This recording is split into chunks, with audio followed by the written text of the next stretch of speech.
નસવાડીના ધામસિયાથી જંબુ ગામને જોડતા national highway 56 પર અંદાજે રૂપિયા 1100 કરોડના ખર્ચે બની રહેલા ફોરલેન રોડની કામગીરીમાં મસમોટી ગોબાચારી સામે આવી।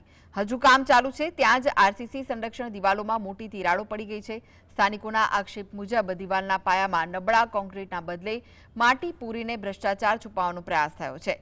રોડમાં માટીની જગ્યાએ ડુંગરાના મોટા પથ્થરો વપરાતા કામની ગુણવત્તા સામે સવાલ ઉઠ્યા। સાઇટ પર અધિકારીઓની ગેરહાજરી અને લોટ પાણીએ લાકડા જેવી કામગીરીથી આગામી ચોમાસામાં રોડ ધોવાઈ જવાની ભીતિ સેવાઈ રહી છે।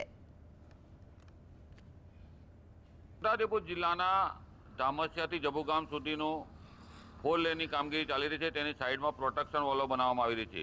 આજે જીએસટીવી તમને બતાવી રહ્યું છે કે લોકો ભેગા થયા છે અને લોકોની માંગણી છે, જે કામગીરી થઈ રહી છે તેમાં ગોબાચારી ચાલી રહી છે।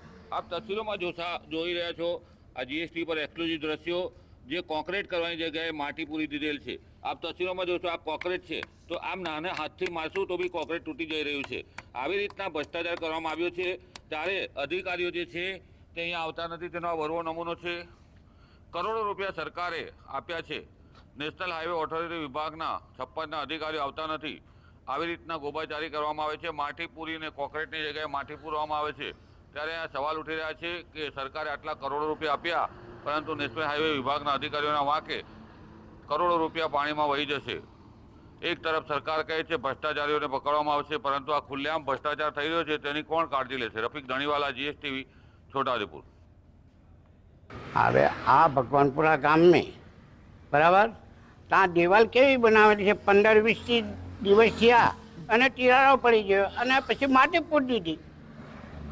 આવું કામ ના થવું જોઈએ ને, અને કામ સારું થવું જોઈએ, મજબૂત। દિવાલોને આવ્યું પાડી બનાવી છે, એ ટેરો પડી ગયો છે, નીચે માટી છે, આમ જો આવી માટી છે મોય અને બખોલ છે।